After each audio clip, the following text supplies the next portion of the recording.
Oke, selamat bertemu kembali semuanya. Kali ini masih dengan saya Ignatius Aryono Putranto, dan di video kali ini saya akan membahas materi dari mata kuliah Sistem Informasi Manajemen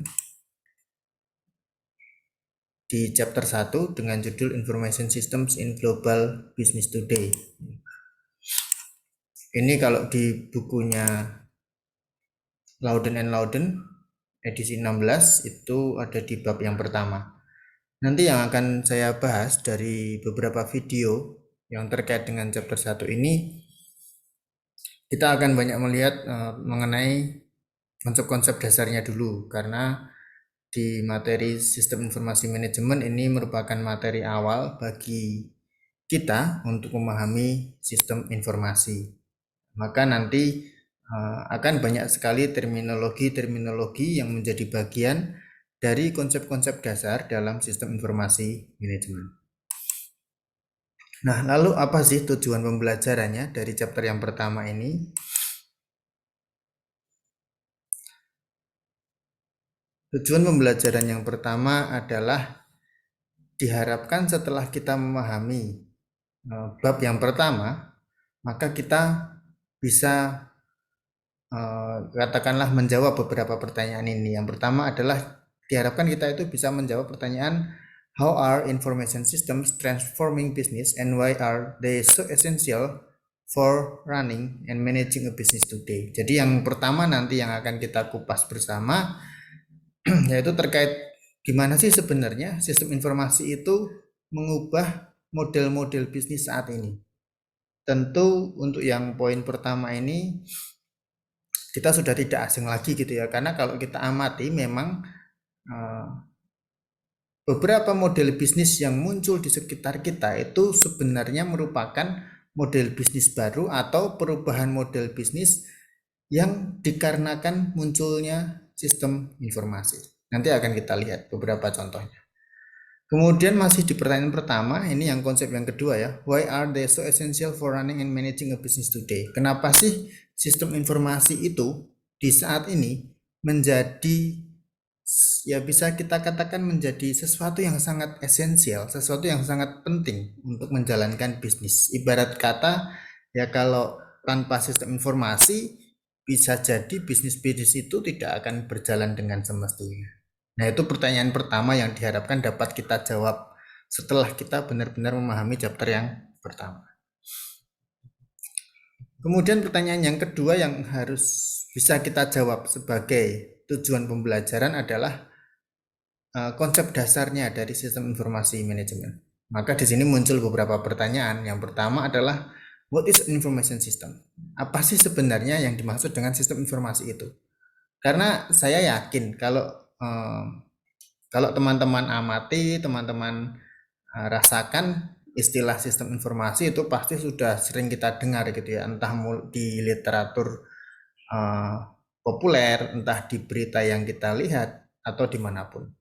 Ya, kata-kata atau istilah sistem informasi itu pasti muncul. Nah, maka nanti di sini kita akan melihat bersama apa sih sebenarnya sistem informasi itu. Kemudian pertanyaan kedua adalah, how does it work? Gimana sih cara kerja dari sistem informasi? Apa iya kalau kita bicara tentang sistem informasi, maka itu hanya melulu mengenai perangkat keras misalnya. Oh, sistem informasi berarti komputer. Nah, benar nggak sih itu?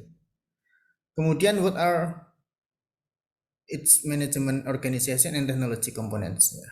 Kalau kita bicara tentang sistem informasi, nah kemudian apa yang dimaksud dengan komponen-komponen terkait dengan manajemen, terkait dengan organisasi, dan terkait dengan teknologi. Kemudian masih di pertanyaan yang kedua adalah tentang suatu konsep yang namanya complementary asset. Maka setelah membaca chapter 1 dan kita paham, harapannya kita bisa menjawab pertanyaan yang ketiga ini. Yang keempat ya, why are complementary assets essential for ensuring that information systems provide genuine value for organizations? Kenapa sih kok bisa disebutkan bahwa aset yang komplementer itu penting untuk memastikan bahwa sistem informasi yang dipakai perusahaan itu mampu menyediakan nilai-nilai yang orisinal, yang asli bagi organisasi. Tapi tentu nanti untuk mencapai ke sana kita harus tahu dulu apa sih yang dimaksud dengan complementary asset. Kalau teman-teman di akuntansi kan selama ini yang familiar tuh fixed asset, current asset, intangible asset. Nah, sekarang ada complementary asset. Oke, itu tujuan pembelajaran yang kedua. Kemudian tujuan pembelajaran yang ketiga, setelah membaca dan memahami chapter yang pertama ini, kita diharapkan mampu menjawab pertanyaan ini.